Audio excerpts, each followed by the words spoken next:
маалыматым боюнча ошол кезде мага айтып калды, президент чакырып, ушу мекенин Кыргызстанга сен төрага болуп баргын деп сунуш кылган деп. Бакиров Мирланды чындыгын айтканда мен өстүрдүм.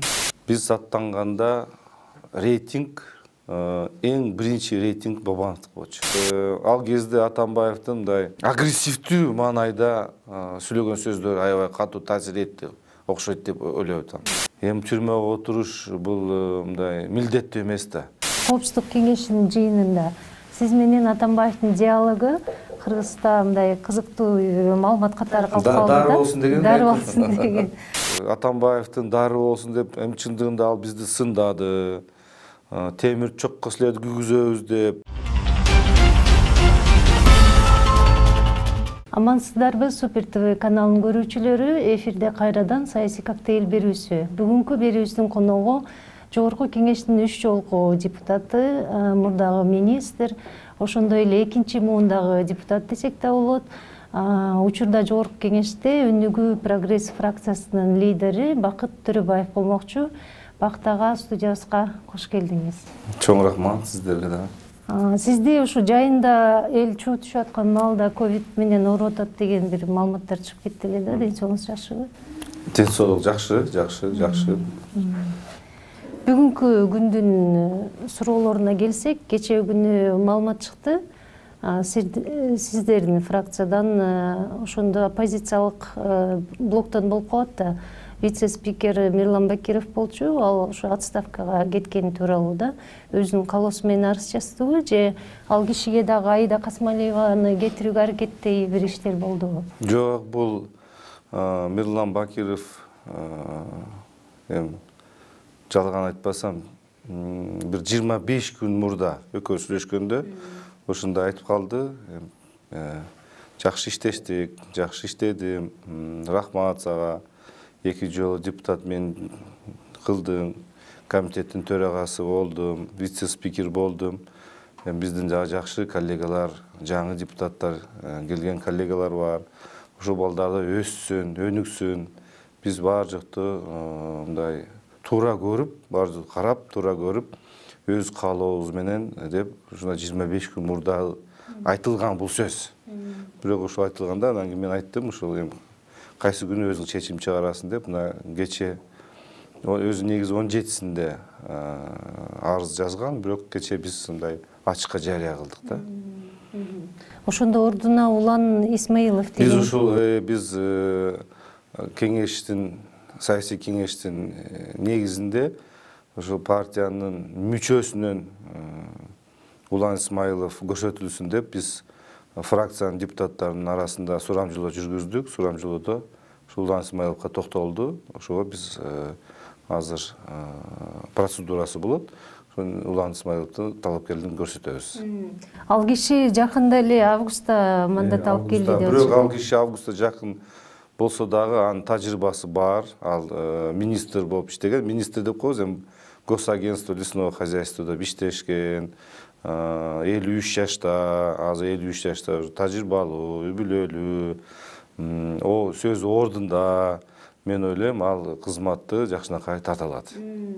Азыр эми мындай коомчулукта бир сиздерге карата, жалпы палатага карата негативдүү бир эме баратат да, кабылдоочу. Анан өзүңөр тарап кетпейсиңерби деп, позор деп, башка деп ушундай реакциялар болуп аткан маалда вице-спикерди алмаштыруу канчалык муктаждыгы бар эле? Мен сиздерге түшүндүрүп берейин. 5-6 октябрда толкунулар болгондо Борбордук шайлоо комиссиясы өзүнүн чечимин жокко чыгарды. Шайлоонун жыйынтыгын жокко чыгарды. Кийин 15 октябрда президент арыз жазып отставкага кетип атат. Эми элестетиңиз, Жогорку Кеңеш жок, президент жок. 20 декабрга биз шайлоону коелук десек, кайра эле 20-30 партия катышат, жыйынтыгын биз тааныбайбыз деп башка тарабы чыгат. 30-40 партиясы биз ал жыйынтыкты тааныбайбыз деп кайра топлон болот. Анткени президент болду. ошонун негизинде кайра тополоң болуп биз ушу жогорку кеңешти шайлай албай калабыз деген коркунуч болду аябай. Чындыгында коркунуч болду. Ошого биз чечим чыгардык. Биринчи президенттин шайлоонун өткөзүп алайлык. Мамлекеттин башчысын дайындагандан кийин биз референдум, конституция эгерде өзгөрүп калса, конституцияга өзгөртүү референдум койгондон кийин анан кийин биз жогорку кеңештин шайлоосуна кетейлик. Бирок көп мындай юристтердин караганда сиз дүйнөдө практика ушундай бар. Жаңы парламент келмейинче эски парламент өзүнүн ыйгарым укуктарын аткара берет. Анткени ушул периоддордо өкмөттүн иши токтоп калбаш керек. Эл аралык деңгээлдеги ратификациялар келет, гранттар келет, жана башка мыйзамдар салык түрүндө же айлыктарды же пенсияларды көтөрүү максатында же бюджеттен пенсияга же айлыктарга өткөрүү боюнча ушу бюджетти өзгөртүү талабы болуп калат да. Ошондо тез арада орган, кайсы орган, жогорку кеңеш тез алып берип турушат да. Эгер жогорку кеңеш жок болуп турса, эгерде тиги президент жок болуп турса, анда өкмөттүн мыйзамдуу иштей албайт деген коркунучтар бар да. Туура кетсин, тарасын, тигиндей мындай деген туура биз аны ал жерде отуруп алып эле биздин креслобуз деп биз андай жерибиз жок. Анткени мен эгерде мен өзүм жеке карасам, мен бул 4 октябрда болуп аткан шайлоого да катышкан эмесмин. Чындыгын айтканда мен августта өзүм кабинетимди жыйнап, бүт кагаздарды алып, мен кеткен болчумун. Болду мандатта мен кийинки 7-союзда депутат болбойм деп, мындай катышпайм деп, кийинки шайлоолорго катышам деп өзүм мен жарыялагамын. Вице-спикерди алмаштыруу боюнча ошондо жаңы келген депутаттарга жол ачалы деди деп атпайсызбы? Ал Бакировдун Матраимовчу болгон үчүн мындай азыр жылыштыруу болуп аткан жокпу? Эми мындай да Шайыста. Ар жерде жаңылан болуш керек. Кандай болсо дагы жаңы спикер болду. Жаңы вице-спикерлер да болуш керек. Аида Касамалиева боюнча маселелер айтылып атат. Мен аны чындыгында мен анындай уктум. Бирок аны аягына чейин жетеби, жетпейби. Бирок Аида Касамалиева өзү деле айтты, мен кызматка карманбайм, жабышпайм деген. Балким бул жакшы эле да. Эмне үчүн 3 ай 4 ай болобу биздин өмүрүбүз мына азыр 6-союз 3 ай 4 ай адамды, ар бир адамды кадр катары өстүрүш керек. 3 ай 4 ай иштеп калса дагы бул жогорку кеңештин жетекчилиги кандай болот, кандай токтомдор чыгарылат, кандай кол коюлат, регламентти, мыйзамдардын баардыгын билип калат. Ал дагы өзүнчө кийинки кадр өсүп калат да. Ошон үчүн бул жерде эч кандай мындай терс жагын мен көрбөй атам. Сиз ошо августтарда болуш керек жарыяладыңыз. Мен бул шайлоолор мындай бир аябай оор өтөт деп айттыңыз. Анан катышпайм дедиңиз да.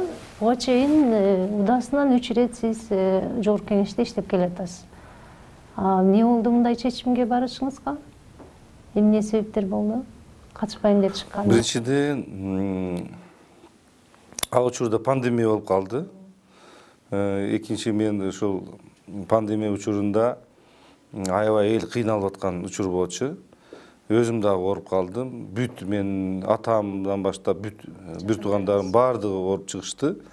Ошол кезде мен өзүм атамды же үй бүлөмдү карайымбы же жогорку кеңешке даярданайынбы деген бир аз тиги жетпей калдык да. Экинчи, мен андан мурда 2019-жылда февраль айында мен жогорку кеңеште сөз сүйлөгөм.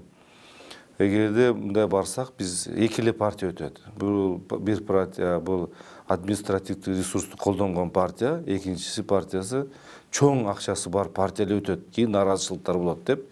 Мен ошондо байкадым, элге программа менен чыксак да, канча трактор берсең дагы, канча подъездин лампочка тагып берсең дагы, программаны айтсаң укпай калды да. Акчага жана административдик ресурстун мындай күчүнө корккондон ушул жака бурулуп кетти да.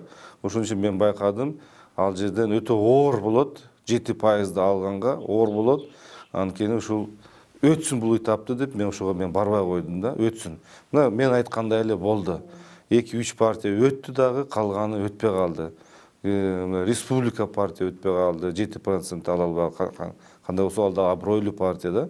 Мына ошон үчүн ушунун баарын сезип, мен ушул көрөйүн деп, спортсмендер да болот да, анча-мынча олимпиада катышпай, кийинки мен олимпиада жакшылап даярданып алып чыгайын деген, ушундай сыяктуу мен дагы ошого бардым ошол кадамга. Эми Бакиров боюнча дагы бир нерсе сурайын деп турам да. Буга чейин коомчулук эл Бакировду Төрөбаевдин кадры, ошол киши тарбиялап, таптап өстүрүп келаткан адам деп кабыл алчубуз да. Анан эле сиз жана антип жарыяладыңыз. Бакиров болсо Матраимовдорго тиешелүү деп айтылган Мекенин Кыргызстан партиясынын сап башынан орун алып калды да. Кандай кабыл алдыңыз ошондой ал кишинин ошол партияга барып калганын? Бакиров Мирланды чындыгын айтканда мен өстүрдүм. Мен өндүрүштө иштеп жүргөндө малте Казакстандан Россияга келген вагондор, будай, ошол вагондорду растаможка кылып жүргөн адам болчу да. Аны өстүрүп, аны ошол чоң мекемеге мен директор кылгам. Сиздердин компаниялар? Биздин компаниялар иштеген. Биз мен ачык айтып коеюн, элдерге да угуп калсын. Биз тапкан акчанын бардыгын ушу мен иштеп жүргөндө өндүрүшкө эле салдым. Өндүрүшкө. Баягы тиги кафе, ресторан дегендер мен курган жокмун. Завод, фабрикаларды курганга ошонун бардыгын тапкан акчаны ошого салганбыз. Ошон үчүн ошол өндүрүштө бизде абдан көп коллектив бар да. Мен иштеп аткан биринчи депутат кетип атканда мен кол астымда, мен тапшырып атканда 600 адам менде кол астымда иштеген. 600 адам. Биз бир жылда 150-200 миллион сомго жакын жалпы салык төлөчүк ошол кезде. Ошондо Мирлан Бакиров мен кеткенде ошо чоң мекеменин директору болуп дайындалды. Кийин 2010-жылы депутаттыкка мен ага сунуш берип, Базаркургон районунан мен ага жардам берип, достордун баарын кош берип, ошол жерден добуш алган. 2015-жылы дагы Өнүгүү Прогресс партиясы ошо Базаркургондон эле ошо жардам берип, ошо Базаркургондон чыккан. Кийин комитеттин төрагасына биз сунуштаганбыз, кийин вице-спикерге сунуштаганбыз. Ушундун баардыгын биз жакшынакай аны өстүрүп келдик. Кийин кайсы учурларда балким 2017-жылы биз Бабанов менен тандем болуп анан утулуп калдык. Утулгандан кийин балким адамдар негизи ушунда мага да бир чоң жакшы турмуштук, мындай айткандай, тажрыйба, сабак, сыноо болду. Ким кандай экен дагы жакшы мага билинип калды. Мен ушул 2017-де катышып, тандем болуп, оппозиция катары бийликтин кандидатына каршы чыгып, мен үчүн бул чоң мындай сыноо болду. Жана анда мен жакшы үлгүлөрдү алдым да, практика алдым дегендей. Ошол кезде балким уже Өнүгүү Прогресс партиясы келечеги жок, балким уже бүттү деген ойлор болгонбу. Ошондо Мирлан Бакиров сүйлөшүп жүргөнбүз, жакшы эле жүргөнбүз тигиндей. Аны мага аягында айтып калды. Уже чечим чыккандан кийин мен билишим боюнча, менин маалыматым боюнча ошол кезде мага айтып калды, президент чакырып, ушу Мекенин Кыргызстанга сен төрага болуп баргын деп сунуш кылган деп, бул мага такталган маалымат эмес, бирок мындай сөздөн мен уктум. Бирок аны Мирлан Бакировдон мен уккан эмесмин. Кийин мага келип айтты, мен айттым, сен менин эки бутуң колуң байлап мен кармайлап элем. Барсаң бара бер деп, ушунда бул где-то июнь айында болгонго, ушундай болгон. Сиз жанагындай азыр айтсак, эми көрөгөчтүк кылды деп кабыл алса болот да, катышпай койдуңуз. Бул шайлоолорго мындай ызы чуу менен өтөрүн билип. Бирок ошол сиздин көрөгөчтүк агаңызга дагы неме болбой калды, мындай таасир эте албай. Мекенин Кыргызстанда 47-орунда жүрөбү, тизмеде Батыр Төрөбаев деген киши жүрөт. Сиздин бир тууганыңыз да ал киши. Ал эмне болуп барып калды ал партияга? Ошондо мен барбайм дегенде бүт партиялашта чогулду. Бүт партиялашта чогулганда анан кийин ошондой айттым балдарга. Бул где-то августтарда болду окшойт, август же июльда аягында. Бардығын айттым, ким кандай кааласа, кайсы партия менен барсаңар баргыла, менде эч кандай проблема болбойт, менде капачылык болбойт, анткени мен силерге ачык айттым, мен барбайм шайлоого, ошол сиздер биримдикке барасыңар, мекеним Кыргызстанга барасыңар, мекенчиликке барасыңар, тиги жакка барасыңар деген бардығын жарыяладым. Ошондо бир тууган агам айтты, бакыт, эми ал дагы өз самостоятельный киши да. Эми биз сен чыкпасаң, сен чыкканда биз Торобаевдерден бирөөбүз дагы чыкпайбыз. Биз сени дайыма мындай кой үйлөөдөн бирөө эле чыксын деп жүрүп келгенбиз. Ошон үчүн мага уруксат бер. Мен өзүм тандайм, өзүм сүйлөшөм, өзүм тактайм, өзүм чечем дегенде мен агам катары болгондо мен жок, сен ал жакка барба, сен бул жакка барба, өзүң чеч деп ага мен ошондой сөзүмдү айттым. Ошондо биз Торобаевдерден бир эле адам чыккан. Ошо 2017-жылдагы президенттик шайлоо жөнүндө азыр сөз кылып калдыңыз. Бабанов менен биригип кеттиңиз. Шайлоо болгон күнү кечинде эле Бабанов өлкөдөн чыгып кетти деген сөздөр келди. Ал эми анын дагы бир тарапташы Канат Исаев камакка алынып калды. Ошондой жыйынтыктардан кийин сиз өкүндүңүзбү андай биригүүгө барганыңызга? Эми чындыгында айтканда, биз аттанганда рейтинг, эң биринчи рейтинг Бабановдук болчу. Биз сурамжылоо жүргүзүп жүрөт элек. Сурамжылоо жүргүзүш үчүн да көп акча каражат талап кылат эле. Биз ушунда 3 жолу сурамжылоо жүргүздүк. Ошондо мисалы 2017-жылдын февраль айында, март айларында рейтингин көргөнбүз. Анан кийин июль, августтарда рейтингди көргөнбүз. Кийин ушу сентябрь айында дагы сурамжылоо жүргүздүк, рейтинг көргөнбүз. Абдан чоң рейтингде. 61% рейтинги 61%да биринчи орунда турган.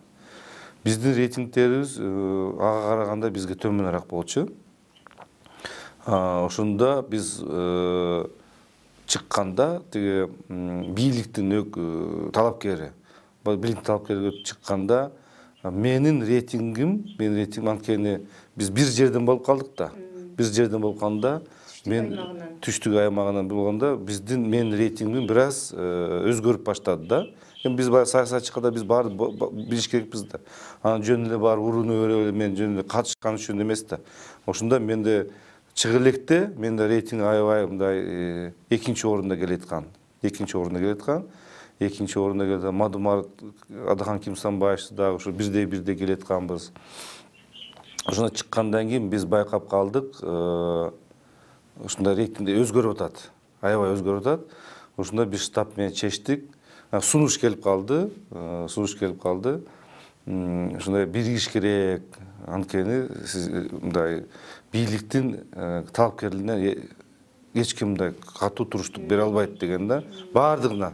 Биз ошондо Темир Сариев менен дагы сүйлөшүп аттык. Ошондо Камчыбек Кыдыршаев, Мадумаров менен дагы сүйлөшүп аттык. Ошол кезде да бириктик биз дагы төртөөбүз биригип.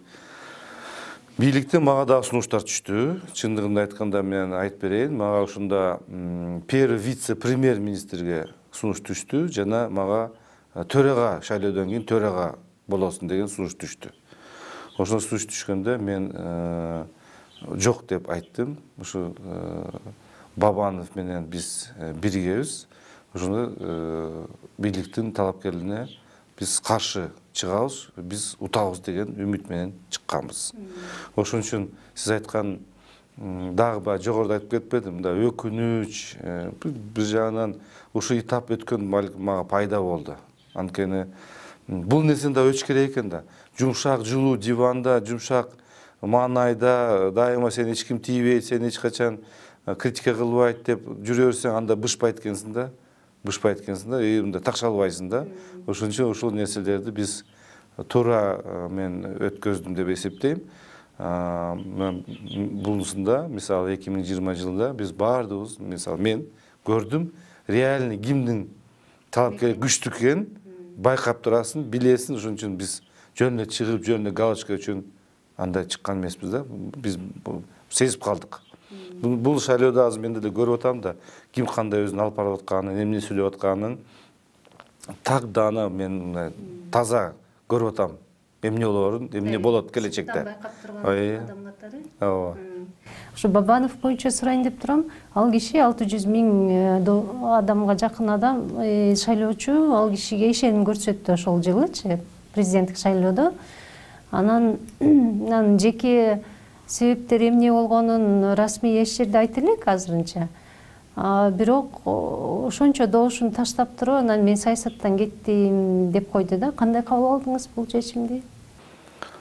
Ал кезде мен чындыгында айтканда биз утулганбыз ушунда, утулуп, анан кийин ал чыгып, мен деле өзүм интервью бердим. Утулган адам, мен баягы биз азыр саясий маданияттуулугубуз жогору болуш керек да, утулган адам, уткан адамды куттуктап, туура утулганды билиш керек да. Ошондо биз дагы айттык, утулдук, жаңы шайланган президент ишти алып барсын, биз ага жол берели, жардам берели деген ойду айтканбыз. Ал кандай себептер мен мага айткан жок, себептер мен кеткен. Мен бирок түшүндүм, аябай ал кезде Атамбаевдин мындай агрессивдүү маанайда сүйлөгөн сөздөр аябай катуу таасир этти, окшойт деп ойлоп атам. Ошол кезде Бабановду камап коет деген коркунуч болгон окшойт. Камап коет коркунуч болгон окшойт. Анткени ал жерде Атамбаев өзү экс-президент болуп, анан кийин жаңы шайланган Сооронбай Шарипович президент келди. Бул жакта СМБ, бул жакта генеральный прокурор, бүт алардын адамдары, анан кийин командасы барды чачыранып кетти. Ошон үчүн ушундай коркунучтун негизинде камап коет деп коркунуч негизинде ушундай бир тайм-аут алганга мажбур болду. Мажбур болуп аргасыз болду окшойт деп эсептейм. Азыр кече Рахман Разыков айтып атпайбы? Мадумаровдун бир кемчилиги бар, тюрмада эле отура элек экен депчи. Тюрмага отуруш бул мындай милдеттүү эмес да. Ошон үчүн сыртка чыгып, балким дагы башка ойлор жүргүтүп, башка жолдор менен чыгайын деген ой менен кеткен го деп ушу сакталып калды да. Эми 22 жашыңыздан бери сиз жетекчилик кызматта келатыптырсыз да, өндүрүштү башкардым деп атасыз. Анан жогорку кеңешке келгенде дагы Ак Жолдо, андан кийин Бабановдун республикасында болдуңуз да, кайра эле жетекчиликке өтүп кеттиңиз да, өзүңүз партия түптөп, анан жоопкерчилик чарчатабы адамды? Ооба, кандай чарчатат?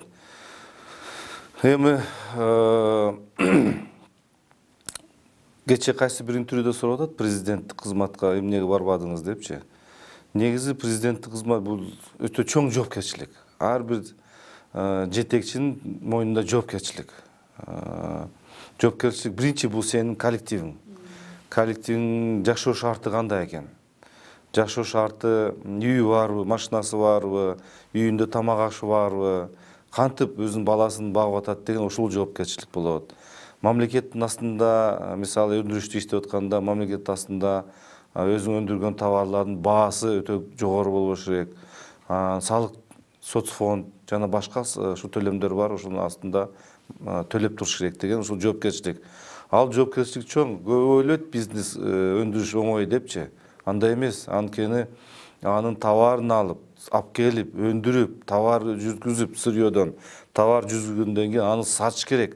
Сатканда канча сен дагы мындай айткандай алдап акчасын бербей койгондор бар. Аны мамлекет карабайт экен. Салыкты төлөө, бул жак бир жагынан бир башка фирмалар сени алдап коюп, акчасын бербей коюп, банкротко учураткандар абдан көп да. Ошон үчүн жоопкерчилик дайыма мойнуңда. Ошонун алдына карап, ошо алданып калбасак, мамлекет астында карыз болуп калбасак, элдин айлыгын алып атканда ошо айлык берип турсак деген ушундай жоопкерчилик болуп келесиң да. Матраимовдор боюнча темага дагы кайрылгым келип турат. Азыр коомчулукта, элдин арасында дегеле ушундай бир иретке келинүү, электен өтүүнү талап кылып турган маалда өлкө, жакыр өлкөнүн ичинде ушундай каражаттуу бир мамлекеттик кызматкердин болушуда сиз кандай пикирдесиз? Ал кишини коррупционер катары соттун чечими чыга элек андай депчи. Бирок УКМКнын акыркы учурдагы иш аракеттери анан ал кишинин паланча миллиондоп акча төлөп атканы казынага да кайтарып атканы. Демек бул бизге ал эри коррупционер деп кабыл алууга мүмкүнчүлүк берет коомчулуккачы. Соттун чечими чыга элек болсо дагы. Сиз бул схемага, бул адамга анан саясий элитанын бул кланга карата мамилесине кандай көз караштасыз? Сиздин байкеңиз да катышыптыр ал партиядан. Мен байкем биринчиден ал аркылуу кирген эмес. Анткени Жалал Абад область боюнча ушунда кандидаттар издеп жүргөндө ушунда сунуш түшкөн экен. Ал жерден Жалал Абад областынын координатору болгон, ушул координатор аркылуу кирди. Аны мен так билем да. Мен өзүм Райымбек Матаев, мен өзүм тааныштыгым бар. Мен аны мындай таңбайм. Биз 94-93 жылдары ушуну таанышканбыз Ошто. Анда биз жаш жигиттер болчук, таанышып, ошондон бери бизден мындай мамилебиз, мындай салам менен мамилеге келет да. Алардын схема, таможня схемасына же башка схемалар менен азыр баягы интернет аркылуу окуп айтып атканына мен эч кандай байланыштыгым жок. Биз жөн эле мындай как илгери таанышкан келет азыр. Мен оюм боюнча анын мүмкүнчүлүгү бар эле башка мамлекетке кетип, качып кетип калгангачы. Анан кийин 40 адам, таможниктер 40 адам туугандары же баягы чыкпады, кадрлары чыкпады. Ошолор жабыр тартып калбасын деп бул өзү калды Кыргызстанга. Анан өзү барганына ошого биздин адамдар жабыр тартып калбасын деп, анан кийин алдын алуу сот боло электе дагы ушул 2 миллиард сом деди, 2 миллиард сомду төгөм деп, бул өзүнүн командасын, өзүнүн балдар ушул камалып калбасын, учарып калбасын деп алдын алуу, кийин соттун жүрүшүндө дагы өзүбүздү далилдейбиз. Бирок кандайдыр баягы 2 миллиард төлөп атканда кандайдыр мойнуна алганда бул көрсө болот. Анткени ал бирок сот боло элек да. Биз да сиз айткандай, биз дагы азыр коррупционер деп азыр ачык айта албайбыз да. Эми мен айткым келет, бул жерде Матраевдин сырткары абдан көп дагы чиновниктер бар. Ишенесиздерби? Мен мисалы өндүрүштө өзүм иштеп, Жалал Абадта мисалы. Менин ушул Жалал Абадтагы үйүмдү көрсөк, бул жерде республикалык деңгээлдеги жетекчисинин үйүн көрсөк, бир дагы бизнесте иштеген эмес, өмүр бою айлыкта иштеген. Мен ушул көрүп, мен таң калам да, каяктан бул акча. Анын минген баласынын машинасын. Бүгүнкү күндө мен эки балам заводдо иштейт, бирөө суукта суу аралашып иштейт завод, бирөө бир заводдо иштейт да. Ушундай мен балдарым 2 машинасы дагы көрсөм, андай машина эмес да. Андай машина эмес. Ошон үчүн бул жерде бир эле баягы азыр мына мыйзамсыз байоо деген аябай катуу иш-чаралар кетип атат. Мен оюм боюнча мамлекеттик деңгээлдеги ведомстволор, агентстволор, министерствонун жетекчилеринин баардыгы мыйзамсыз байоонун текшерип чыгыш керек. Ошон үчүн мына азыркы мыйзамсыз байоо деп СМБ абдан катуу иштеп атат азыр.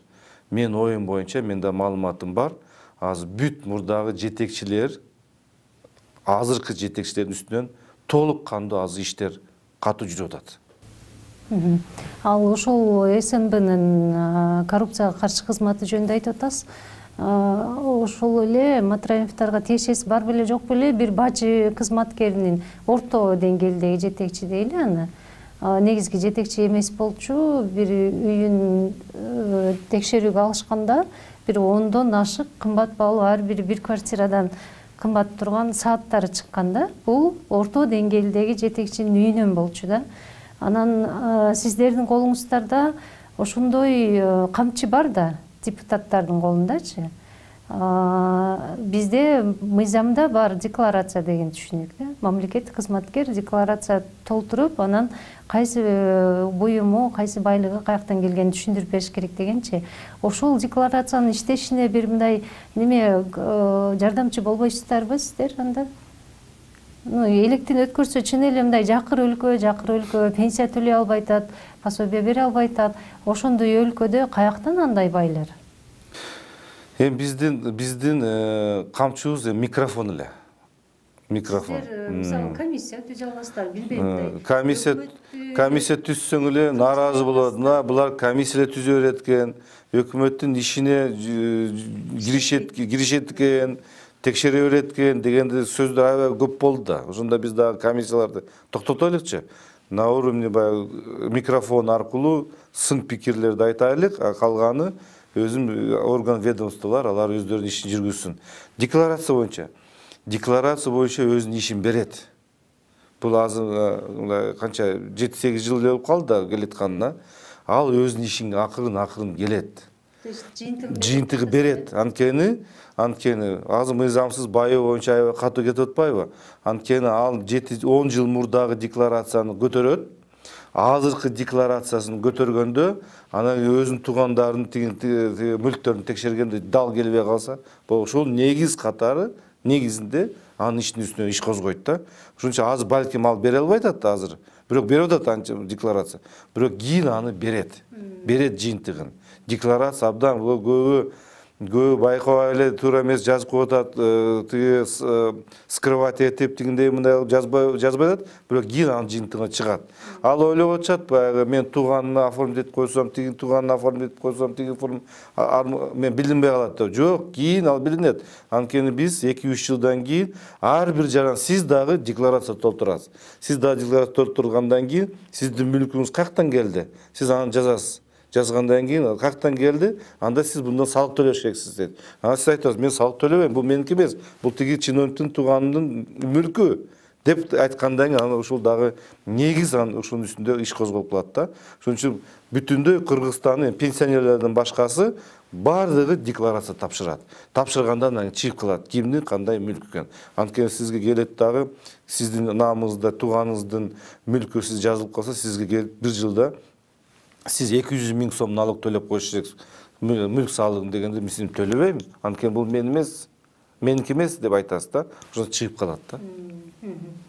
Бакыт Төрөбаев 2010-жылы апрелде өлкөдөн сыртка чыгып кеткен болчу. Анан аны республика партияны түзгөндөн кийин Бабанов чакырып кайра кайтарып келген дейт. Чынбы ошол маалымат?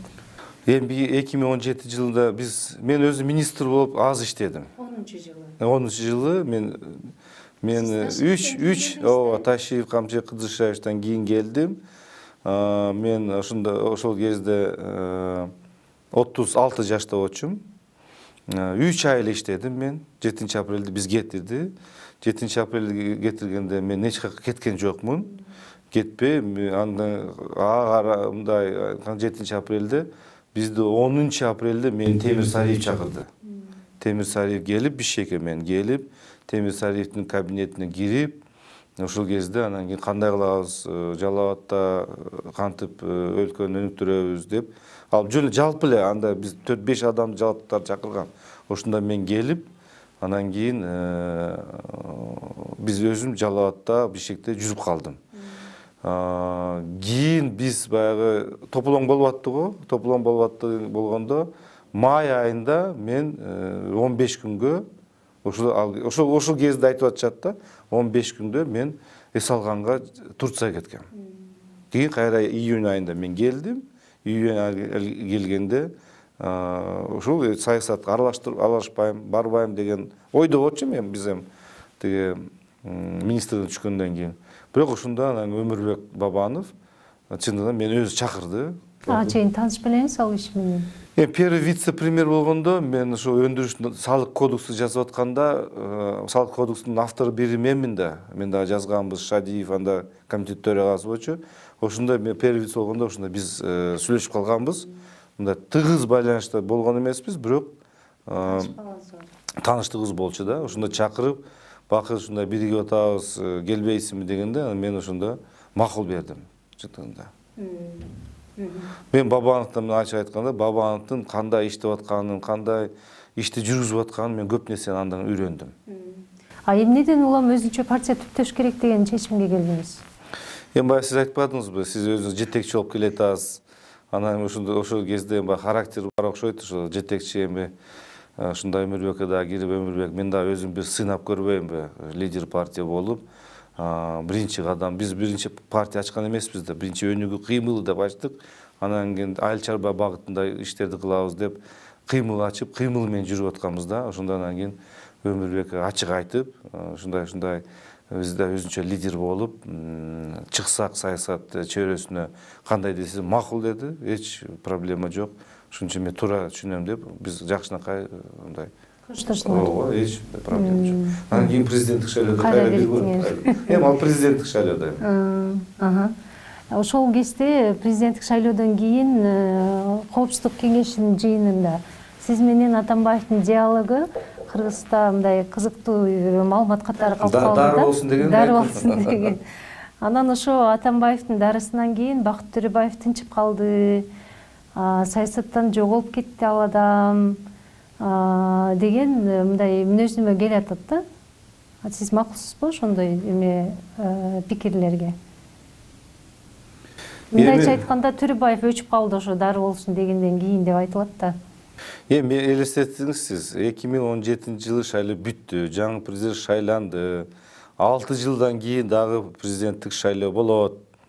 2-3 жылдай мындай эс алып, активдүү, саясатта активдүү болбой, бирок саясат болуп, бирок акырын өзүң партиянын ишин жылдырып, ошондо биз мындай шаарлардын кеңештин депутаттарын, талапкерлерди көрсөтүп аттык. Эч мындай партияны өчүргөн жокпуз, акырын биз иштеп аттык да.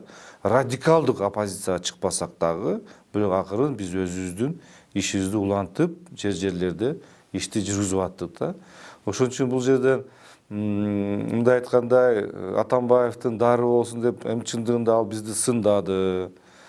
Темир чокко силерди күйгүзөбүз деп, канча деген мага сындайды, Текебаевка болушуп атканда деп, тиги УКС деп баягы кичине тийишип атты. Ал дагы эми мен сиздерге айтып коеюн, президенттин оозунан бир саясатчыга сын айтылса, анча-мынча саясатчылар коркуп кетет, чочуп кетет. Башын баягы кумга салып бекинип калышат да. Ошол кезде биз конституцияга каршы чыкканбыз, Атамекен менен фракциямен чогуу референдум каршы чыгып, ошондо мен чыгып мына Бакиевчи деп, баягы эски методдор бар да, дагы элечи. Бүгүнкү күндө мен байкап атам да, Бакиев кеткенине 10 жыл болду да, дагы эле ошо Бакиевчи, Акаевчи, тиги Отунбаевчи деп эле келечат да. Ошо эч мындай ошондо да кандай күчтүү сындар айтылды. Бирок биз ошого карабастан ошол кезде каршы чыкканбыз. Президент шайлоо бүткөндөн кийин дары болсун деп коюп ошол кичине шылдың болуп калып, бирок ал мындай айтканда бизди сын менен бизди мындай үйрөттү көп нерсеге Атамбаев. Ачык айтканда, анан бул ал кезде ачык айтканда ошол ал кезде Атамбаев өзүнүн ыктыяры менен бийликти өткөзүп берип атпайбы? Ал дагы карасаң эрдик да, ал дагы өзүнчө туурабы? Эрдик да. Азыр мындай биздин постсоветский страна, азыр жаңы коңшу мамлекеттерде өзүнүн ыктыяры менен мындай жөн эле чыгып кеткен андай жок болуп атпайбы? Ошон үчүн ал жерден дагы ошондо биз кетип атканда жакшы жаманбы кичине мактап койдук да. Дары болсун деп мындай жаман деле сөз эмес. Мен башка саясатчылардан деле дары алып жүргөм. Чын. Мен көп тандемдерди жүргүздүм. Мен Мадумаров менен мамиле болдум, сүйлөштүм. Көп нерсени андан Камчыбек Кыдыршаевич менен мамиледе болдум.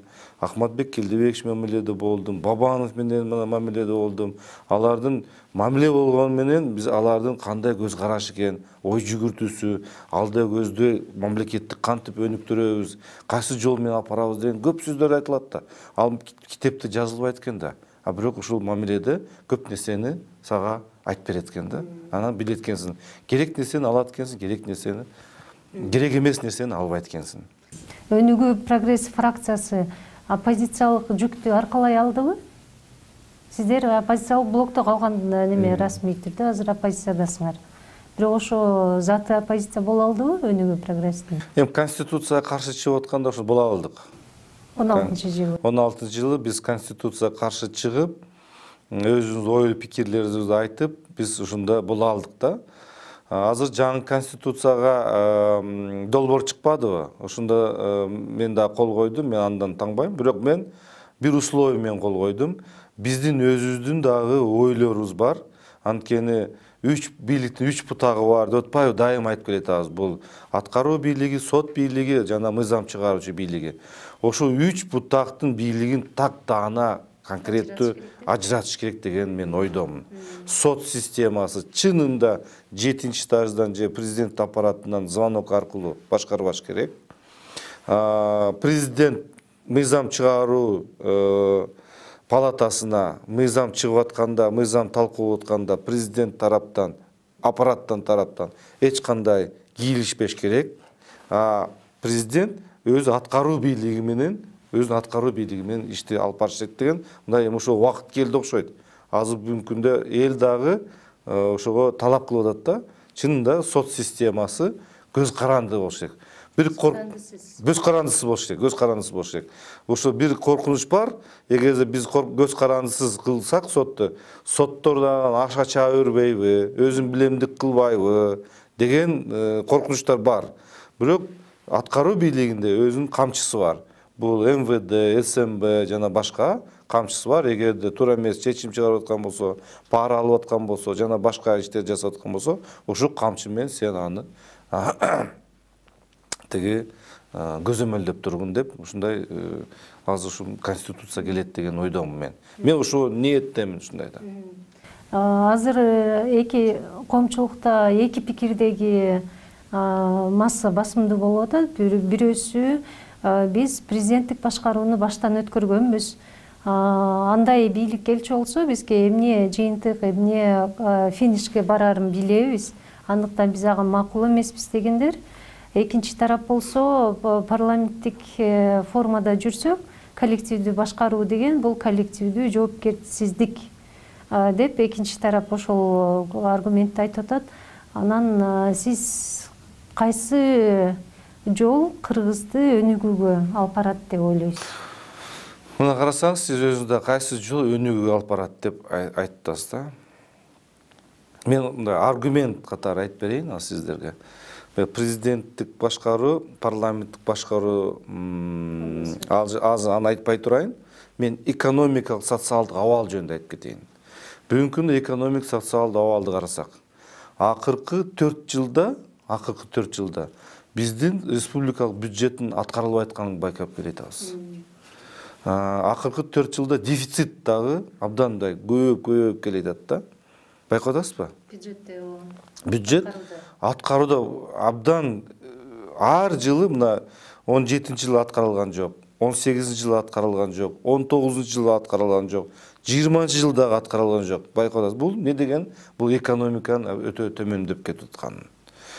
4 жылдын ичинде инвестициялар кетип атат. 4 жылдын ичинде абдан чоң инвестициялар сыртка агып кетип атат да. Мына ошол баягы сиз айткандай мына коллективдүү жоопкерчилик деген деп атабыз мына парламент. Бирок коллективдик жоопкерчиликсиз экен, өзүңүздөр айтып кеттиңиз да. Эми президенттик башкарууда мен мактабайын президентти, бирок ошол мезгилде экономиканын абалын 2005-тен 2010 жылга чейин карасаңыз, экономика алда көзү чыккан. Мына статистиканы айтайын. Бюджеттер аткарылып аткан, курс долларлар өзүнүн ордуна турган. Анткени ал жерде президенттик башкарып аткан экономикалык абалыбыз өтө жакшы болгондо. Ошон үчүн бул жерде баягы маселеде бир адам жоопкерчиликти мойнуна алыш керек. Бизде мына 10 жыл эмне болду? Тиги президентке премьер-министр жакпай калса, акырын фракцияга айтып коет да, фракциянан кийин же коалициядан чыгып кетет, же недоверие чыгып. 6-7 премьер-министрди алмашты да. Бирок анын бюджеттин аткарылышы, салыктардын төлөшү, пенсиянын көбөйүшү эч кандай жоопкерчилик болбой калды да. Ошон үчүн бул жерде азыр мына элдер туура түшүнүш керек да. Парламенттик башкарууда дагы, президенттик башкарууда дагы ал жерде бир эле адам жооптуу болот. Парламент башкарууда премьер-министр жооптуу болот бүт өлкөдө. Президенттик башкарууда президент аткаруучу бийлик жооптуу. Президент, аткаруучу бийлик да болуп калат да. Бул жерде айырмасы мындай караганда жок да. Мындай бир эле адамга парламентке да өтсөк дагы премьер-министр болот жооптуу. Президентке президент. Бирок бир нерсеси бар да бул жерде. Бир эле айырмасы бар. Эмнеде? Парламенттик башкарууда президентти эл шайлабайт. Парламент шайлайт. Парламент астында өкмөт жооптуу. Парламент өкмөттү кетире алат. Президенттик башкарууда парламент президентти кетире албайт. Ошол болуп атат да. Жоопкерчилик жагын өткөндө сиз айтып атпайсызбы? 80 депутат демилгелеп чыктыңар. Анан аны бирок мүчүлүш жагы көбүрөөк деп туруп, бул нерсе өтпөйт, кайра иштеп чыгабыз деген сөз болду да. Президентке мындай раз ошончо күчтүү бийлик берчү болсо да өлкө. Демек ошондой чоң жоопкерчиликти кандай формада желкесине жүктөй алат анда? Эмне кылат? Бир эле жолго алабы, кайра кубалап чыгыш деген элеби? Эми бул жерде курултай система. Биз азыр толук кандуу президенттик тиги конституцияны азыр бүтө элек да. Азыр биз ошол жерде рычагтарды караш керекпиз да. Кантип биз президентти жоопкерчиликтүү болсун? Кантип биз аны иштен ала алабыз?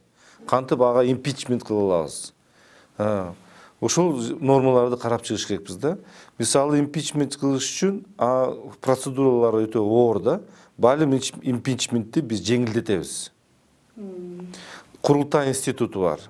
Курултай институту бул керек. Анткени сиз айтып атпайсызбы, кайра кубалап чыгыш керекпиз да. Баягы курултай мындай айтканда мыйзамдуу митинг, республикалык деңгээлдеги митинг кылыш керекпиз да. Бир жумабы, 10 күнбү келип сүйлөсүн элдер. Баягы ал жерден делегаттардын шайланышындагы биз карап коюш керек. Ал жерде акимдерге, айыл өкмөттүн башчыларына укук бербеш керекпиз. Чынында ошол жерде эл өзү шайлап делегатты. Анан кийин ушу делегат келип, конкретный наказ берип, ушу бул маселени сиз сүйлөйсүн, мамлекет деңгээлде маселени сын болсо сынды айтасың деп ага письменный формага берилет да, ага ушуна сүйлөп чыгыш керек. Ошондо курултайда пар чыгыш керек да. Пар чыккандан кийин курултай ал жерде бир чечим чыгарат. Мисалы да. Эми ал кетсин деп айта албайт, бирок жогорку кеңешке мисалы жогорку кеңешке президенттин жоопкерчилигин карап чыккыла, импичмент жарыялагыла деп чечим чыгарып койсо, анда ошондо балким баягы жоопкерчиликтүү болуп калат да. Бирок курултайдыкы сунуштама иретинде эле болот. Сунуштама иретинде. Сунуштаманы жогорку кеңеш жөнүндө эле игнор кылып коюлат да. Эми мындай, бул жерде моралдык дагы жагы бар да. Балким ушул сунуштаманын негизинде президент өзү кетип калат арыз жазып. Эми ал жерде мындай процент азыраак. Эми процент аз, бирок эми азыр келелек туруп аны эмнеге кереги бар? Балким ошол процедураларды биз жазыш керекпиз. Балким ушул курултайдын чечим негизинде сунуштама берсе дагы ал жерде дүйнө боюнча терроризм күчөйүп кетет. Чегарадан сырткары ичиндеги бизде террористтик уюмдар көп баягы коркунучтар келетканы да байкалып турат да. Ошон үчүн баягы СМБ бир эле АКС эмес да, ал жерде жалпы органда. Ошого алардын системасы бул президентке көз каранды болуп туруш керек. Анткени ал жерде алардын бир эле коррупцияга эмес, жалпы милдет. Бул коопсуздук. Экономикалык коопсуздук. Мына азыр коронавирус келип калды бизге туура. Канча дагы биз жапсак дагы, канча биз чегараларды чектөө кылсак, карантин кылсак дагы баары кирип келди да. Ошондо ошол моменттерде биз кантип алып барабыз өз ишти деп алдын алуу иштерди көбүрөөк жүргүзүш керек да. Ошон үчүн бул жерде анан башка органдарда да коопсуздук деген болуш керек. коопсуздук кандай материалдарды, анча секретный материалдар бар, ал чыгып кетпеш керек. Ошол жагынан көзөмөлдөп турушат да. Ушул жагы. А генеральный прокурор бул мыйзамды так аткарышын көзөмөлдөгөн орган. Ал айтып туруш керек. Сиз бул жерде туура эмес кадам таштап атасыз. Туура эмес текшерип атасыз. Туура эмес сиз мыйзам бузуу жолу менен ишти алып барып атасыз деп МВДга да айтат, башкасына айтат. Мына ушул орган көзөмөлдөөчү орган ошол күчтүү болуш керек. Депутаттык ишмердүүлүгүңүздө ал 3 чакырылыштан бери келатат. Лобби менен алектендиңиз беле? Жок. Болгон эмес андай иш. 2015-жылдагы ун мыйзамы боюнча кандай кабыл аласыз? Мисалы, 3 тегирменчи депутат деп атап жүрдү. Ал кездеги президент Атамбаев да коомчулук кандай кабыл алды? Жана Мариам Москва деген ундарды чыгарган компаниянын кожоюну катары Бакыт Төрөбаевди, Акун компаниянын кожоюну катары Чыныбай Турсунбековди, ошондой эле Алиянын кожоюну катары Шаршембек Абдыкеримовди ойлонуп атышты да. Бул лобби жасалды 2015-жылы 6-чакырылыш шайланып келген маалда эле ошондон башташты ишти деп силердин үстүңөрдөн айып айтылып келатат да. Сиз кандай жооп бересиз бул? Мен жооп берип коем буна. Мен иштеп жүргөндө депутатка чейин 6 завод курдум мен. 6 завод, эстетсеңиз, 6 завод чоң. Айтпадым, тапкан акчанын баарын ошого эле салып аттык да. Эски Союздан калып кеткен фабрикаларды кайра бутуна тургуздук. Ишке киргиз. Кайра бирөөнүн дагы тиги приватизация кылган эмеспиз да. Эски ээсинен сатып алып эле коюп, эски ээсинен сатып алып эле ушу бутка тургузуп алдык да. Кийин 2014-жылдан баштап ЕАЭСке кирбедикпи? Азыр ун боюнча маселе көтөрүп калдык. Бул өзү негизи айткым келбейт. Кайра эле өзүнүн темасын айтат деген сөз болуп калат да. Сиздерге түшүндүрүп коюш үчүн 2014 ЕАЭСке киргенде, 2015 толук киргенден кийин бизди контрабанда басып кетти. Толук контрабанда басып кетти. Мен сизге цифра менен далилдеп берейин. Un өндүрүүчүлөр Казакстандан будай алып келет. Мындай айтканда, будай алып келгенде бүт салыктарды төлөйт. Мен сизге эсептеп берейин. Bir kap unga 160 сом НДС жана башка салык төлөйт. 160 сом НДС жана башка салык төлөйт. Элестетиңби? Контрабандисттер bir un капты алып кириш үчүн ал жерде чегарачы болот, башкасы болот, тиги болот, 55 сом төлөйт. 55 сом төлөйт, салыкты төлөбөш үчүн. Эми элестетиңиз, 105 сом айырмасы болот. 105 сом айырмасы болот. 105 сом айырмасы болгондо анан биздин өндүрүүчүлөр жабылып баштады. Анткени 100 сом артка иштей албайт да. 100 сом. Ошону эч ким түшүнбөй койду. Биз ошол кезде биз иштеп атканда 1 жылда миллиард сомго жакын биздин өндүрүүчүлөрдө миллиард сомго жакын биз салык төлөчүбүз. Жалпы 600-860 миллион деп атпайбы? Миллиард сомго жакын. Кийин ушу жабылгандан кийин мына мен сизге ачык айтып коеюн, 6 заводдон 2 завод эле калды. Үсү 2 завод иштебейт азыр. Эптеп акырын өзүнүн ишин жүзүп келет да. Бүгүнкү күндө ошол заводдо балдарым иштейт да. Мына 110 сомдон пайда таап атса контрабандист. Контрабандистте эмне бар? Ал даяр машина менен келет, даяр унду сатат, көп болсо склады бар, и 2 грузчиги бар. Чыгымы. А заводдо эмне бар? Заводдо 50 адам, 60 адамга чейин жумушчу бар. Мельниги бар, грузчиги бар, тиги бар, бул бар. Бу бир. Аларга соцфонд төлөйт. Алардын подоходун налогун төлөйт. Алардын тиги наркы берки абет чыгымдарын төлөйт. Анан светтин төлөйт. Светтин төлөгөндө дагы чыгым болот. Суусуна төлөйт, жылуулугуна төлөйт. Көп да чыгымдар. Ошого чыдай албай калды заводдор. Ошондо Темир Сариевке биз эмес, Темир Сариевке ун заводторго барганда ошону көрдү ал. Темир Сариев аны туура көрдү. Конкуренция болуш үчүн жок дегенде 3 жылга алар менен кууп чыгыш үчүн аларды 3 жылга ошондо бошотуу болсун деп ал киргизди. Биз ушуна чыныбек экөөбүз сүйлөшкөн, биз эртең тепки биз жейбиз. Биз агитация кылбай эле мындай эле туруп турайлы деп турганбыз да, мына. Ошентип ушунун негизинде анан кийин биз ушундай жаманаттуу көрүнүп калдык да. А өз жыйынтыгында 860 миллион да сом жок. Жумуш орундар да жок. Эч нерсе болбой калды. Кече пандемияда мага өкмөттүн башчысы чалып, Бакыт Эргеш, өкмөттүн өкүлдөрү, өзүңүз заводторуңузду жүргүзбөсөңүз болбойт. Казакстандын уну жабылды, анан контрабандисттер 2000-2,5 миң сомго унду көтөрүп салышты. Анан кийин мен хорошо деп өзүм пандемияда жатсам дагы биз анан барып өзүм киришип 2 заводду кайра бутка тургуздум. Ошол заводко тургузуш үчүн менде 1,5 ай кетти.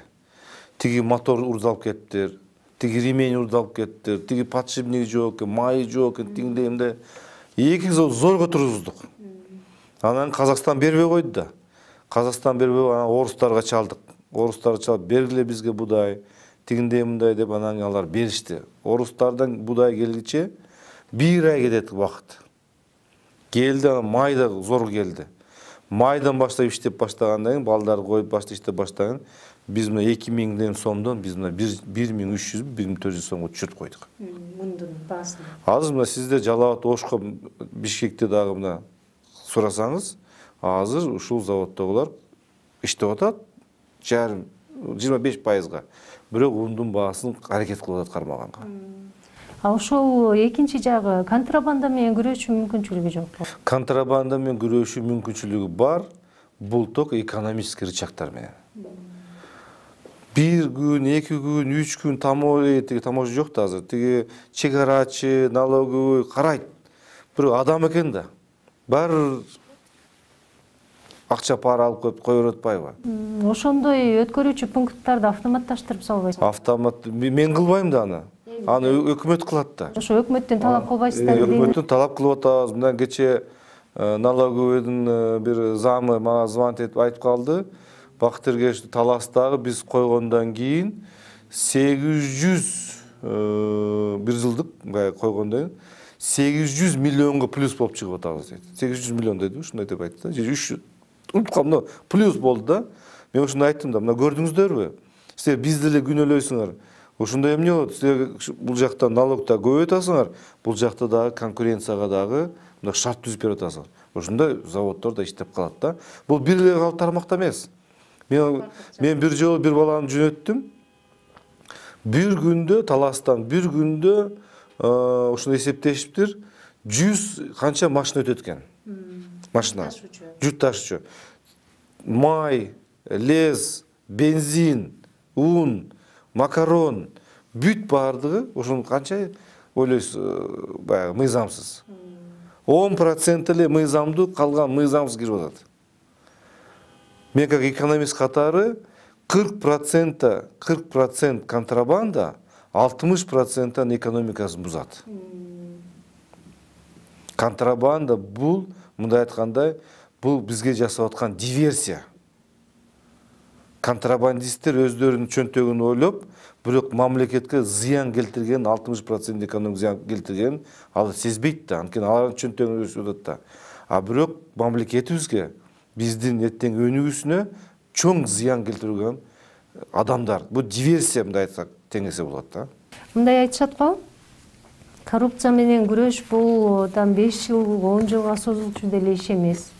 Коррупция менен күрөш бул бир эле адамдын эрки депчи кошуласызбы ошого? Бир эле адам, ошо эң жогоруда турган адам болду токтот десе эле токтойт ошол күнү эле дешет да. Мисалы үчүн ким дейли, Адахан Кимсанбаевич ошентип айтып келатат көптөн беричи. Кошуласызбы ошондой нерсеге? Бул жөн эле бир адамдын эле эрки да чынындачы. Негизги табылуу адамдар чогултуп туруп эле токтот, мына могу күндөн баштап башыңды жуулам десе эле токтойт да ал нерсе. Кошулам. Ошону эмнеге кылбайбыз дейм да? Өлкө эмнеге ушул кыйналып эле жардылыкта келатабыз, жакырчылыкта? Мен bir нерсе айтайынбы? Бүгүнкү күндө коррупция аралашкан чиновник эч кимден коркпой калды. Эч кимден коркпой калды. Ошон үчүн коркуш керек. Башында турган азымда көрүп атабыз, эми азымда чын айтканда фаворит билинип калды. Ошон үчүн ошол катуу көзөмөлдөгөнүнө мен ишенем. Бул экинчи бул командадан. Команда мындай айтканда иллюстрация болуш керек. Бул баягы өч алуу эмес деп айтып атпайбы? Бул чынында иллюстрация болуш керек. Мен мындай айтканда, мен чынын айтканда мен 3 ай эле министр болдум да. Бул өтө аз да мен үчүн. Мен чынында мен толук кандуу иштей албай койдум да. Мен бүгүндө парламентте иштеп аткан 10 жылдыгым жөн эле кетип калды да. Келип мени мында чакырып, мындай кел, мына жерди башкарып бер, бул жерде мына иштеп бер деп сунуш берген жок. Сиздин потенциал колдонбай жатышат дегендей да. Колдонбай жатышат. Ошон үчүн бул жерде бул команда да. Командада анан көзөмөл. Бизде эмне болуп атат? Бизде тапшырма берип атат да, көзөмөл жок. Көзөмөл жок. Менде жумушта мурда иштеп жүргөндө кандай болчу? Тапшырма бердимби? Кеткенден кийин кызматкер ойлойт да, унутуп калды. Менде жазып коем. Кайра ачкандан кийин менде красный ручка менен чызып коем. Бир жума өткөндөн кийин кайра ошо красный ручка менен беркелчи. Эмне болду? Ошол тапшырма. Тапшырма эмне аткарылбаганда выговор. Строгий выговор, анан ошону жумуштан кетиресиң. Ошондо көзөмөл болуп турса, ошондо анан бүт иштин баары аткарылат. Ошону коррупциядагы четко айтыш керек. Мына ошондой тапшырмалар коррупция боюнча, буну мыйзам боюнча, мыйзамдарды өзгөртөсүн. Бул жерде ачыклар, мына сиздерди азымда карасам, жалаң терезелер менен болуп калган. Бул мына ачык да. Биздин баягы айтып кетейин, кошумча. Биз баягы жарык шаар деп чыкпадыкпы? Анын философиясы эмне болду? Жарык шаар, жарык өлкө, таза бюджет, ачык бюджет, коопсуздук орнолсун, көчөлөр жарык болсун, биздин балабыз коопсуздукта жашасын деген ушундай болгондо. Ошон үчүн ушул моменттерде ошо жетекчилер айтыш керек. Сенин бюджетиң таза болуш керек, ачык болуш керек. Күнүгө керек болсо бир жумада бир жолу элге чыгып, отчетуң берип тур, өзүң электоратыңа жараша же элиңе жараша да. Мына ушинтип барсак ушундай ачык болот да. Бакыт мырза, сизге чоң рахмат. Маектешүүгө убакыт бөлдүңүз. Анан ошо үмүт кылабыз, сизге окшогон өндүрүштү билген, команда менен иштегенди билген, анан өлкөнү кантип өнүктүрсө болот деген бир көз карашы бар конкреттүү адамдар ошо пайдаланылат депчи. Өлкөнүн келечегине, өнүгүшүнө пайдаланылат деп ойлойбуз. Сиздерге да чоң рахмат. Ушу Супер ТВ жамаатына мен биринчи кезекте чоң рахмат деп айтам чакырган үчүн. Биз сиздерди соцсет аркылуу бир көрүп турабыз. Келаткан жаңы жылдар менен куттуктайм. Жаңы жылда жаңы ийгиликтер болсун. Жакшы инсандар келип, жакшынакай маанайда маек берип турсун. Сиздерден көргөн маалымат, интервью элибиз дагы көрүп, андан сабак алабы же үлгү алабы же башка маалыматтарды алабы, ошону жакшы өзүнө жакшы пайдалансын деген ойдомун. Ушун менен бүгүнкү берүүбүздү жыйынтыктайбыз. Бакыт Төрөбаев агабыз менен биздин маекти сиздер supertv.kg сайт аркылуу көрө аласыздар же болбосо YouTube'дагы жаңылыктар Супер ТВ, ошондой эле Супер ТВ каналдарынан көрө аласыздар. Кийинки көрүшкөнгө чейин сак саламат болуңуздар.